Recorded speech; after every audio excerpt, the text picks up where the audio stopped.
Hello అండి. బియ్యపిండితో ఈ snack రెసిపీని ఎప్పుడైనా ట్రై చేశారా? తప్పకుండా ఒకసారి అయితే ట్రై చేయండి. చాలా చాలా బాగుంటుంది. క్రిస్పీగా చాలా బాగుంటుందండి. పైన క్రిస్పీగా లోపల సాఫ్ట్గా చాలా చాలా బాగుంటుందండి. పిల్లలైతే చాలా ఇష్టంగా తింటారు. తప్పకుండా అయితే ఒకసారి ట్రై చేయండి. ఈ విధంగా చేసుకున్న స్నాక్స్ని అయితే మనము హ్యాపీగా 1 మంత్ పాటు అయితే స్టోర్ చేసుకోవచ్చండి. ఎయిర్ టైట్ కంటైనర్లో అస్సలు పాడవవు.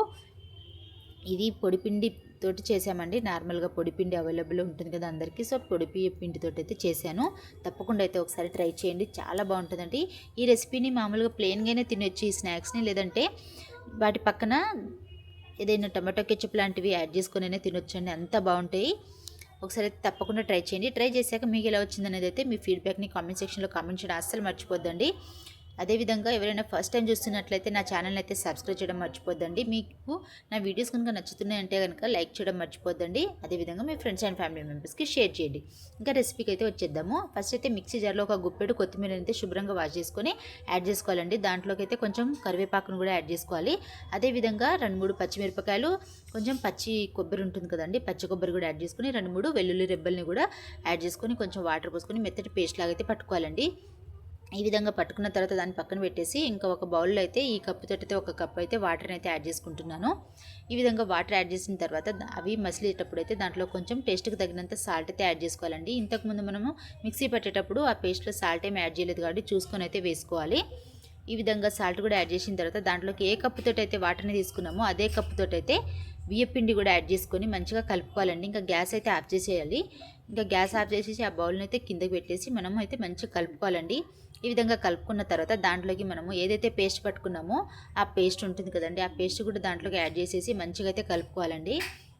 మనకు కన్సిస్టెన్సీ చూశారు కదా. ఈ విధంగా కలిపిన తర్వాత ఇంకా ఫ్లోర్ పైన అయితే నేను మంచిగా క్లీన్ చేసుకున్నానండి. ఆ ఫ్లోర్ పైన అయితే మంచిగా నీట్ చేసుకుంటున్నాను పిండిని. ఈ విధంగా నీట్ చేసిన తర్వాత ఒకవేళ చేతికి అతుక్కున్నట్లయితే కనుక కొంచెం ఆయిల్ని అయితే అప్లై చేసుకోవాలండి. ఆయిల్ని అప్లై చేసుకొని ఒక ముద్దలాగా అయితే ఒక డవ్ లాగా ప్రిపేర్ చేసుకోవాలి. ఈ విధంగా డవ్ లాగా ప్రిపేర్ చేసిన తర్వాత దాంట్లో నుంచి మనము కొంచెం కొంచెం బియ్య పిండిని అయితే తీసుకోవాలండి. మనం పాల తాలికలు ఎలా అయితే చేస్తామో అదే విధంగా సేమ్ ఇలానే చేసుకోవాలండి. మనం పాల తాలికలు ఎలా చేసుకుంటామో ఆ విధంగా అయితే చేసుకోవాలండి. కొంచెం కొంచెం బియ్యపిండి తీసుకొని ఈ విధంగా అయితే ఒత్తుకోవాలండి చేతితోటి. చూశారు కదా, ఈ విధంగా ఒక్కొక్కటిగా అన్నీ చేసుకొని ఒక ప్లేట్లో అయితే పెట్టుకోవాలండి. ఈ విధంగా సపరేట్గా ఒకదానికొకటి అంటినా పర్లేదండి, మంచిగానే ఊడిపోతాయి ఇవి. ఈ విధంగా అన్నీ ఒక ప్లేట్లో అయితే చేసుకొని పెట్టుకోవాలి. ఈ విధంగా పెట్టుకున్న తర్వాత మనమైతే ఇంకా ఆయిల్ని అయితే హీట్ చేసుకోవాలి కాబట్టి ఆయిల్ని అయితే హీట్ చేసుకుంటున్నాను. ఆయిల్ అనేది మరీ హై ఫ్లేమ్లో అయితే పెట్టకూడదండి, మీడియం ఫ్లేమ్లో అయితే. ఇంకా హీట్ అయిన తర్వాత ఆయిల్ని అయితే మీడియం ఫ్లేమ్లో పెట్టి వీటిని అయితే ఒక్కొక్కటిగా వేసి ఫ్రై చేసుకోవాలండి. వేసిన తర్వాత ఇమీడియట్గా అయితే ఫ్లిప్ చేయకూడదు. వేసిన తర్వాత ఒక 5 మినిట్స్ తర్వాత అయితే ఫ్లిప్ చేసుకోవాలండి, లేదంటే ఇవి విరిగిపోవడానికి ఛాన్సెస్ ఉంటాయి కాబట్టి ఒక 5 మినిట్స్ తర్వాత అయితే ఫ్లిప్ చేసుకోవాలండి మనము. ఇదైతే గుర్తుపెట్టుకోవాలి. ఈ విధంగా ఫ్లిప్ చేసుకున్న తర్వాత ఇంకా లో టు మీడియం ఫ్లేమ్లోనే పెట్టి వీటిని అయితే ఫ్రై చేసుకోవాలండి. గోల్డెన్ బ్రౌన్ కలర్ వచ్చేంత వరకు అయితే ఫ్రై చేసుకోవాలి. మనకు కరకరలాడుతూ వస్తాయి, అలాంటప్పుడు మంచిగా వస్తాయండి. లో టు మీడియం ఫ్లేమ్లో చేసుకున్నట్లయితేనే మనకు కరకరలాడుతూ వస్తాయి. లేదంటే హై ఫ్లేమ్లో పెట్టామనుకోండి ఇవి పైన అయితే కలర్ కనిపిస్తుంది కానీ లోపలైతే పచ్చిగానే ఉంటుంది కాబట్టి మనం కంపల్సరీ అయితే లో టు మీడియం ఫ్లేమ్లో పెట్టి వీటిని అయితే ఫ్రై చేసుకోవాలి. గోల్డెన్ బ్రౌన్ కలర్ వచ్చేంత వరకు అయితే ఫ్రై చేసుకోవాలి. ఈ విధంగా ఫ్రై చేసుకున్న వాటిని చూశారు కదా, చల్లారబెట్టుకుని మనం ఏదైనా ఎయిర్ టైట్ కంటైనర్లో స్టోర్ చేసుకున్నాం అనుకోండి, చాలా రోజులైతే మనకు స్టోర్ ఉంటాయండి. ఇవి అస్సలు పాడవవు.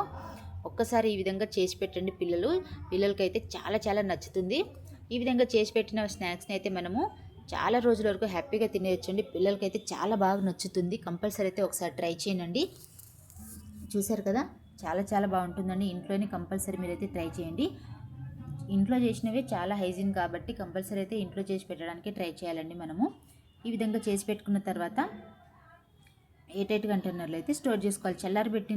మొత్తం కంప్లీట్గా అయితే చల్లారబెట్టాలండి. వీటిని కంప్లీట్గా కూల్ అయిన తర్వాతనే మనం స్టోర్ చేసుకోవాలి, లేదంటే స్మెల్ వచ్చేస్తుంది కాబట్టి కంప్లీట్గా కూల్ అవ్వాలండి. ఈ విధంగా కూల్ అయిన తర్వాత మనం ఎయిర్ టైట్ కంటైనర్లో స్టోర్ చేసుకున్నాం అనుకోండి, చాలా రోజులు అయితే స్టోర్ ఉంటుంది. వీడియోస్ కనుక నచ్చితే ప్లీజ్ లైక్ చేయడం అస్సలు మర్చిపోదండి. ఎవరైనా ఫస్ట్ టైం చూస్తున్నట్లయితే నా ఛానల్ని అయితే సబ్స్క్రైబ్ చేయడం మర్చిపోద్దండి. చూసారు కదా, చాలా బాగుంటాయండి. కంపల్సరీ ట్రై చేయండి. Thank you so much for watching.